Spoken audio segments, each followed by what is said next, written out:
নমস্কাৰ, মই বিজয়। স্বাগতম জনাইছোঁ আপোনালোকক মোৰ ইউটিউব চেনেললৈ। আজি মই আপোনালোকক মোৰ এই ভিয়েটনাম ৰেড জাতৰ ফলটো দেখুৱাই আছোঁ। এই ফলটো ছেম মোৰাক্কান ৰেড ভেৰাইটিটোৰ নিচিনাই একদম চাইজৰ ওলাইছে। এই ভেৰাইটিটোও মই মোৰ বাগানত নাৰাখোঁ। এই ভেৰাইটিটোও বিশেষকৈ মই আঁতৰাই দিম। এতিয়া মই চেষ্টা কৰিম মোৰ তাত যোনবোৰ ভেৰাইটি বিশেষকৈ ডাঙৰ চাইজৰ ফল হ'ব সেইকেইটাহে ৰাখিম, আৰু যোনবোৰ নেকি ভেৰাইটি সৰু সৰু চাইজৰ ফল দিব সেইবোৰ ভেৰাইটি মই মোৰ বাগানৰ পৰা আঁতৰাই দিম। সৰু চাইজৰ ফল হ'লে এইবোৰ কোনো কামত নিদিয়ে। এইবোৰ যদি ৰাখি থওঁ তেতিয়াহ'লে বেকাৰ বেকাৰ মোৰ পৰিচৰ্যাবোৰ খাই থাকিব আৰু সৰু সৰু চাইজৰ ফল দিব। এইবিলাক ফল মন ভৰাব নোৱাৰোঁ। এইটো চাবই পাইছে কিমান সৰু চাইজৰ ফল। এইটো যদি কাৰোবাক দিওঁ তেতিয়াহ'লে সি নলয় বিশেষকৈ, আৰু যোনে নেকি কেতিয়াও দেখা নাই সিহঁতে লৈ ল'ব, আৰু যোনে নেকি ড্ৰেগন ফ্ৰুটছ খাই থাকে সিহঁতে কিন্তু এনেকুৱা যদি চাইজৰ ফল দেখে তেতিয়াহ'লে তাৰ কিন্তু এট্ৰেকশ্যন নাহিব। আজি মই আপোনালোকক এই ভিয়েটনাম জাতৰ ফলটো দেখুৱালোঁ। তো বলক এতিয়া মই এইটো কাটোঁ, আৰু কাটি পেলাই আপোনালোকক ইয়াৰ টেষ্টটো কেনেকুৱা হয় সেইটোও মই অলপ আপোনালোকক জনাই দিওঁ। এতিয়া ইয়াক কাটিবলৈ মই ডাইৰেক্ট মাটিতেই ৰাখিম আৰু কাটি পেলাই আপোনালোকক দেখুৱাম যে ইয়াৰ ভিতৰৰ কালাৰটো কেনেকুৱা হৈ আছে। বিশেষকৈ ওপৰৰ পৰাটো দেখাত ঠিকে লাগি আছে, কিন্তু ভিতৰত কি ওলায় সেইটো ক'ব নোৱাৰোঁ। বলক এতিয়া আপোনালোকৰ ওচৰতে কাটিম। এতিয়া ডাইৰেক্ট টেষ্ট ৰিভিউ কৰি দেখুৱাই দিম। ঘৰত আৰু লৈ নাযাওঁ। কিমান ওজন হৈছে সেইটোও মই আপোনালোকক নেদেখাওঁ।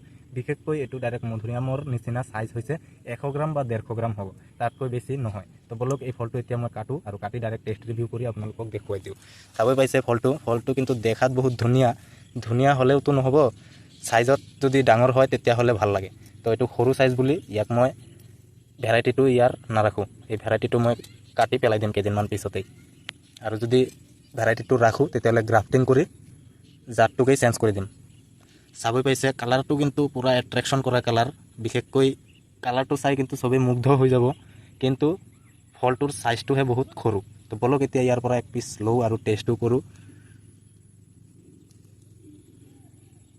তো চাবই পালে ড্ৰেগন ফলটোৰ কালাৰটো কিন্তু বহুত ধুনীয়া। এতিয়া ইয়াক টেষ্ট কৰোঁ কেনেকুৱা হৈছে। টেষ্টৰ কাৰণে ঠিক আছে। ক্ৰছব্ৰিড ৰেড ভেৰাইটিৰ পৰাও আৰু বেছি মিঠা হ'ব। মিনিমাম 16-17 মান হ'ব ইয়াৰ ব্ৰিক্স মিটাৰত যদি আপুনি টেষ্ট ৰিভিউ কৰে মিঠাটো কিমান ওলায়, মিনিমাম 16 বা 17 হ'ব।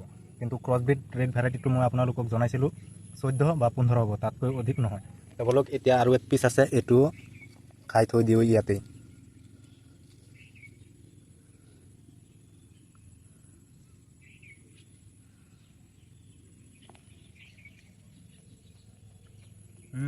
টেষ্টৰ ফালে এক নম্বৰ, কিন্তু চাইজটোহে বহুত সৰু।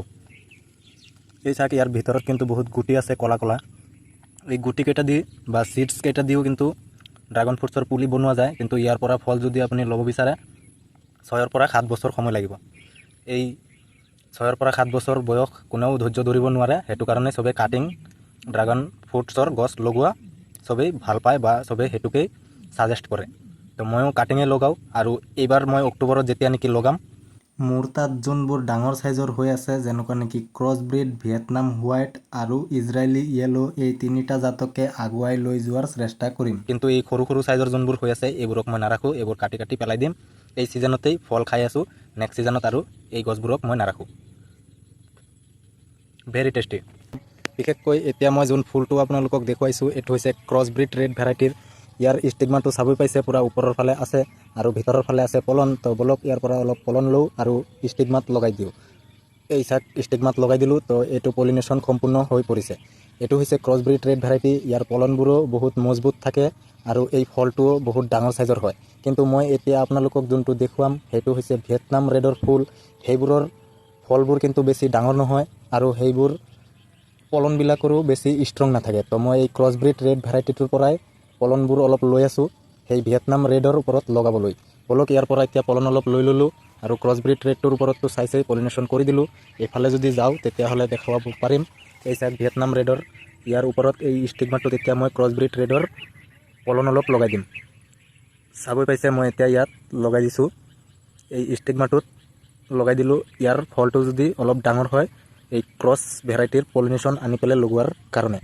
তো এতিয়া অলপ ডাঙৰ চাইজৰ হোৱাৰ চান্স আছে। এতিয়া কি হয় নাজানো, এনেকুৱাকৈ পলিনেশ্যন কৰিব লাগে, তো কৰি দি আছোঁ। এইটোতো মই আপোনালোকক দেখুৱাইছোঁ যে ভিয়েটনাম ৰেড ভেৰাইটিবোৰ বেছি ডাঙৰ নহয় ফলবোৰ। মই এতিয়া যোনটো কৰি আছোঁ এইটো ক্ৰছ পলিনেশ্যন কৰি আছোঁ। ইয়াৰ পিছতো যদি ডাঙৰ নহয় তেতিয়াহ'লে আৰু একো কৰাৰ নাই, এই গছবোৰ কাটি পেলাই আঁতৰাই দিব লাগিব। আৰু ওপৰত এটা আছে, ইয়াৰ কাৰণেও অলপ পলন লৈ আহোঁ। এই ক্ৰছব্ৰিড ৰেড ভেৰাইটিটোৰ পৰাই পলনটো ল'ম।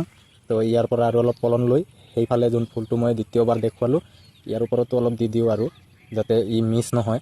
তো ইয়াৰ ওপৰত অলপ দি দিলোঁ, আৰু অলপ লৈ মই সেইফালে যোনটো দেখুৱাইছোঁ সেইটোৰ ওপৰত নি পেলাই এই পলনটো ব্যৱহাৰ কৰিম। এই চাক মই লৈ লৈছোঁ। এতিয়া এইখিনি এই ওপৰত যোনটো আছে এইটোত মই দিম।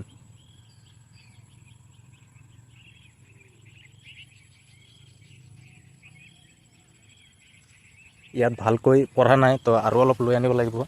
ইয়াৰ পৰা আৰু অলপ লৈ আনো। চাবই পাইছে মই ভিতৰৰ পৰা পলনবিলাক লৈ আছোঁ। তো এইবোৰেই হৈছে পলন। এইবোৰ পাৰিলে ষ্টিগমাৰ ভিতৰলৈ দি দিব। যিমান ই ভিতৰত যাব ইমান ভাল, আৰু বিশেষকৈ ফলটো 100% হ'ব বুলি ছাকচেছ বুলি ক'ব পাৰোঁ। তো চাবই পালে মই এতিয়া ক্ৰছ পলিনেশ্যন কৰি দিলোঁ ইহঁতৰ ওপৰত।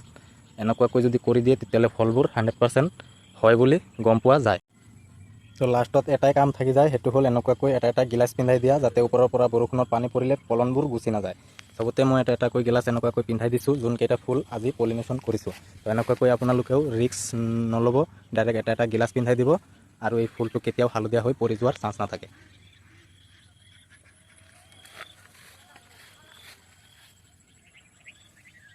তো ভিডিঅ'টো ভাল লাগিলে লাইক কৰিব, চেনেলত নতুন হ'লে ছাবস্ক্ৰাইব কৰিব। আকৌ লগ পাম নতুন ভিডিঅ'ৰ সৈতে। Bye bye.